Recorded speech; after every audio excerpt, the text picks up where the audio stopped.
Olá, eu sou Eduardo Galhardi, médico psiquiatra, e esse é mais um vídeo do canal Psiquiatria Digital. Eu quero conversar com você hoje a respeito do termo de consentimento livre e esclarecido para a realização de uma teleconsulta psiquiátrica. Esse modelo que eu desenvolvi está baseado no modelo que foi apresentado pela doutora Sandra Franco, uma advogada especialista na área de saúde, e eu fiz algumas adaptações à situação própria e específica de uma teleconsulta psiquiátrica. Eu vou compartilhar com vocês o texto deste termo para que vocês possam entender do que se trata e como que eu fiz. Bom, aqui tem uma introdução onde você estabelece que eu, fulano de tal, dou autorização ao doutor inscrito no CRM para realizar o atendimento através de serviços eletrônicos de consulta à distância. Declaro ter ciência de que o primeiro ponto fundamental é estabelecer que o atendimento à distância possui algumas limitações. Ele, obviamente, não é um atendimento que conseguirá resolver toda e qualquer situação, e isso precisa ser salientado para o paciente que está contratando um serviço de teleconsulta em psiquiatria. Para o bom aproveitamento, análise do médico, é preciso que o paciente preste todas as informações, e isso precisa estar no termo de consentimento. Parece uma coisa óbvia, mas é importante porque, em virtude da ausência do médico na consulta, todas as informações para o diagnóstico e estabelecimento do tratamento desse paciente, o médico colherá a partir do relato do paciente na videoconferência, na videoconsulta. É importante salientar também que pode ser necessária a complementação com exames para um melhor diagnóstico.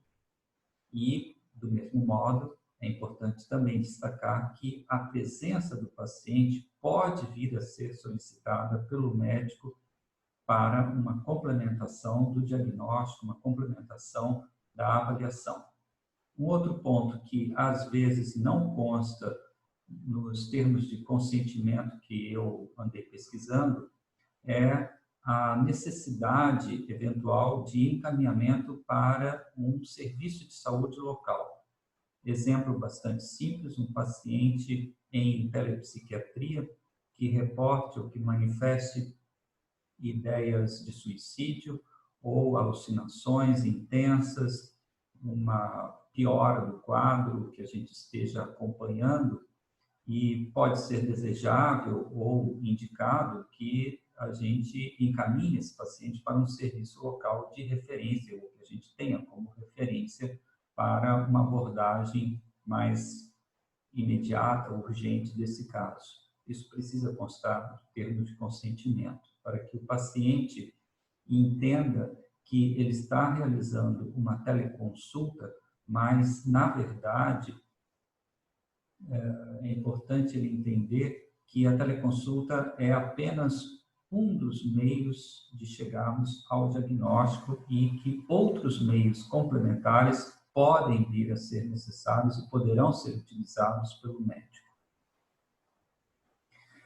É importante também salientar que a consulta eletrônica é pontual, ela não garante ao paciente o direito ao atendimento por tempo indeterminado, enfim, para que o paciente não fique com o entendimento de que ele está contratando um serviço full-time, onde o médico, 7 dias por semana, 24 horas por dia, estará à disposição dele por meios eletrônicos. Não se trata disso, e isso precisa estar no termo de consentimento bem esclarecido.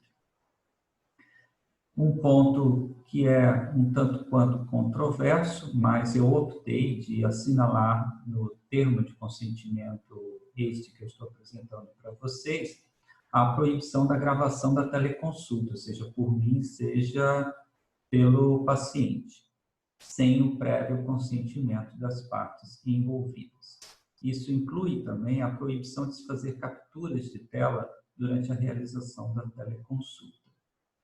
eu acho que eu já vi alguns advogados destacando a importância disso para um lado e outros destacando para outro, dizendo que sim, que a teleconsulta deveria ser gravada, precisaria ser gravada. É um aspecto um tanto quanto questionável. Eu creio que a grande maioria dos pacientes psiquiátricos não concordaria com esse ponto, com a colocação de que veja a sua consulta será gravada, ficará arquivada no meu computador ou numa nuvem. Eu imagino que a grande maioria dos pacientes recusaria essa opção, não concordaria com isso. E eu sei de colegas que gravam o termo de consentimento, apenas o vídeo onde o paciente dá ciência desse termo de consentimento, mas não prosseguem gravando a teleconsulta em si. Então, esse é um procedimento bastante interessante também, que pode ser adotado. Isso vai muito do estilo de cada médico, das preferências de cada médico, de ter o termo assinado, devolvido, ou simplesmente ter o termo gravado num vídeo com o paciente. O que é importante é que o termo tenha esses aspectos que seja o mais completo possível, né, dando conta de diversas situações que podem ocorrer antes, durante ou após uma teleconsulta. É uma coisa que também às vezes é esquecida, mas que faz parte de todo e qualquer trabalho feito pela internet. E em caso de perda de conexão, né, da internet durante a realização da teleconsulta, essa consulta deverá ser retomada por telefone, poderá ser remarcada, enfim, conforme o entendimento entre as partes.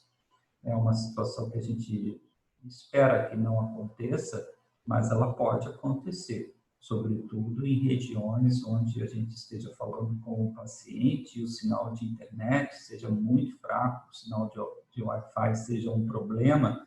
Então, é interessante prever isso no termo de consentimento. Eu acrescentei no meu termo de consentimento esse item de que, em caso de emergência, o paciente autoriza que a clínica entre em contato por telefone com uma pessoa, um contato previamente informado como minha referência. Por que isso?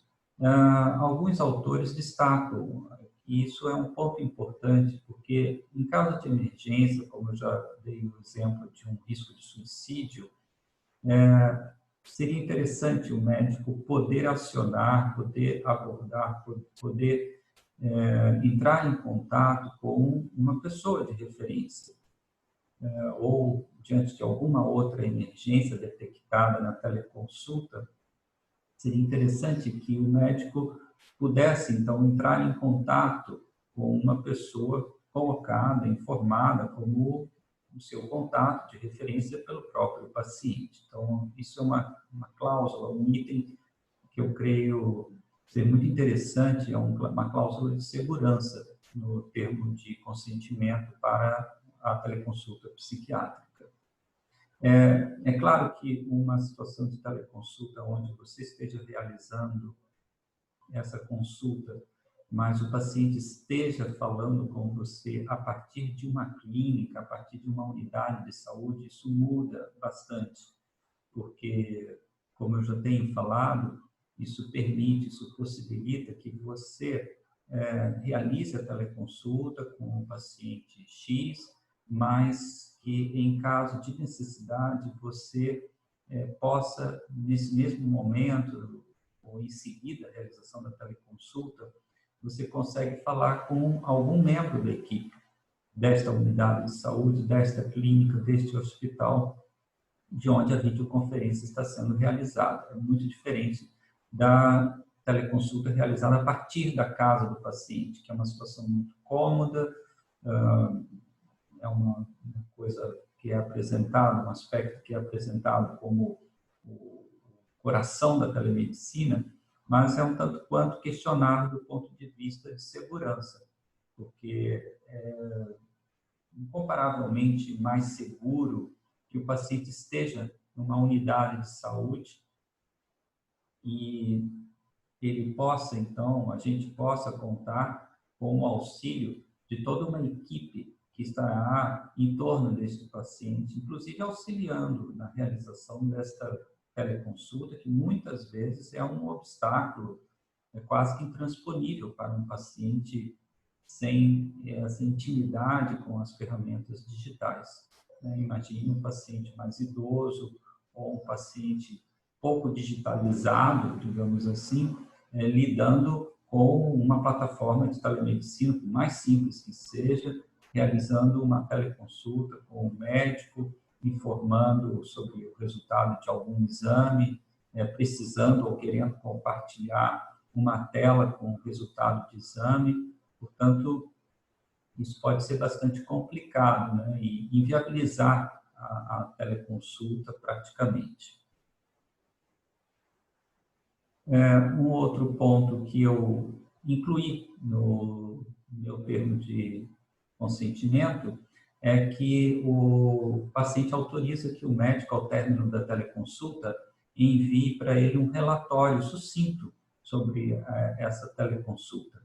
Então, isso é uma coisa bastante simples de se fazer, não há necessidade de ser algo muito extenso, apenas um resumo da teleconsulta realizada na data tal, no horário tal, que discutiu a situação essa ou aquela, que foi estabelecida a seguinte conduta, que foi combinado determinado procedimento, enfim, é um relatório que o médico pode preparar em seguida a ter feito o registro no prontuário eletrônico, de preferência, e em seguida ter estabelecido a prescrição eletrônica e enviado ao paciente, ele pode elaborar esse relatório e enviar para o paciente por e-mail, enfim, junto com a receita, junto com a prescrição eletrônica. Isso também é possível de ser feito.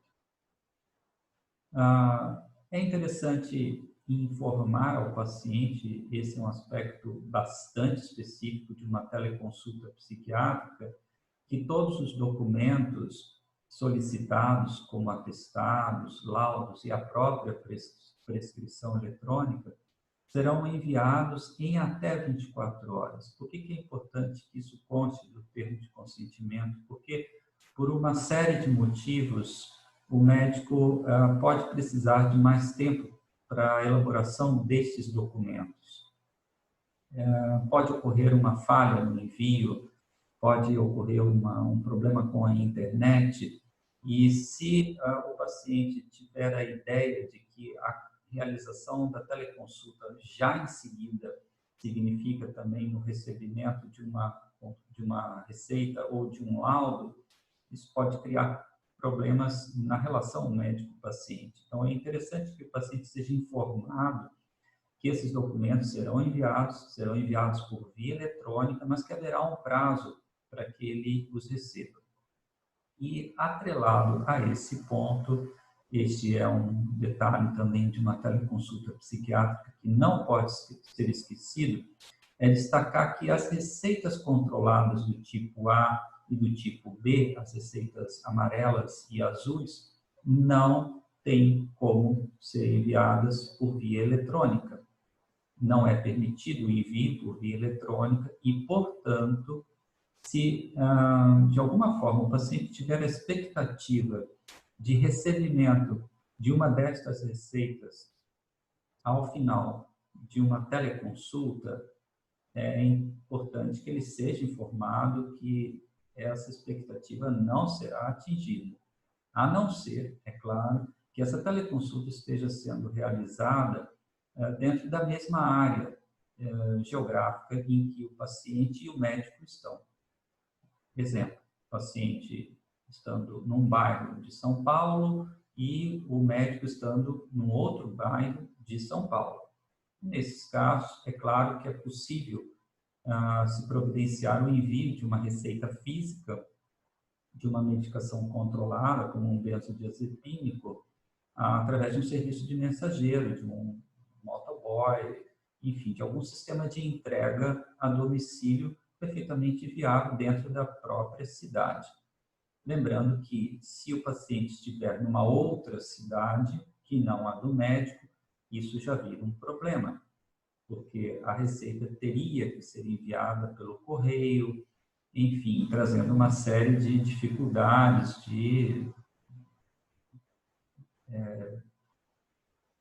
retardos no tempo, enfim. Então, seria necessário toda uma outra logística para fazer chegar essa receita ao próprio paciente. Eu acho que, então, é muito mais interessante que, no termo de consentimento, conste essa possível situação, que o paciente seja alertado sobre a inviabilidade do recebimento destas receitas, destacando que essas duas receitas deverão ser obtidas junto a um médico de referência local.